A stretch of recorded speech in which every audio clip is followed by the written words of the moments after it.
It's the new year, and that means a fresh start at, among other places, the Seattle Public Library, which has waived all late fees. This is interesting and exciting for a lot of folks. So Bo Kinney from the library system is here to explain this new policy. Welcome. Good morning to you. Thanks for having me. Would you call this new policy bold?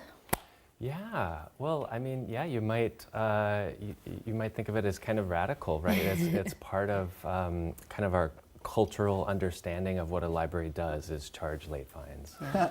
So why did you guys decide to do away with it? And how much money are we talking about each year or each month? Yeah, sure.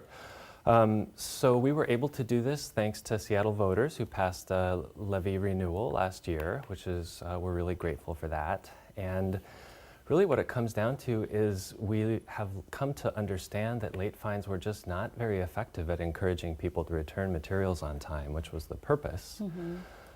Most people, the vast majority of people, return library materials on time, whether or not you charge a late fine. Mm-hmm.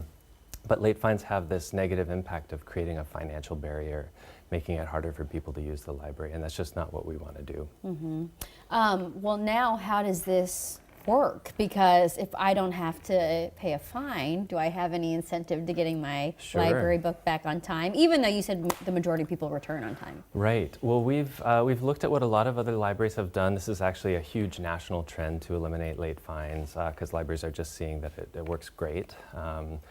And the effects are generally that they're not really seeing a change in how people return their materials. We do have some rules still in place. We still expect people to return their materials by the due date.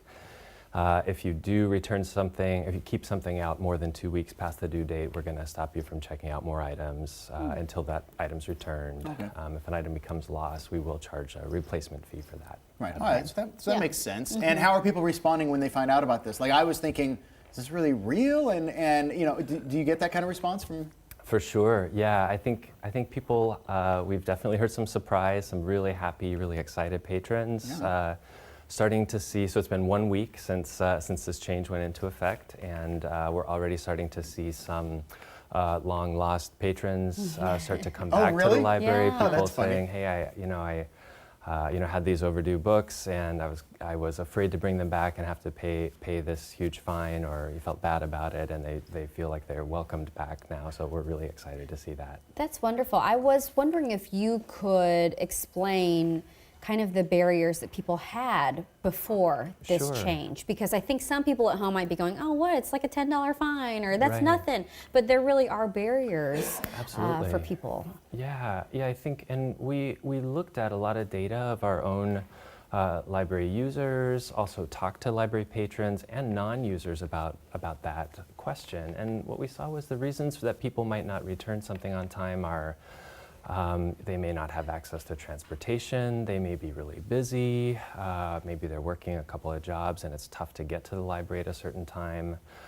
Maybe they have other priorities or something happened in their life, they're in the hospital. You know, there's lots of reasons why somebody might not be able to return something. And most patrons, 25 cents a day was not that big of a deal. You just return your books and pay the fine and go on your way.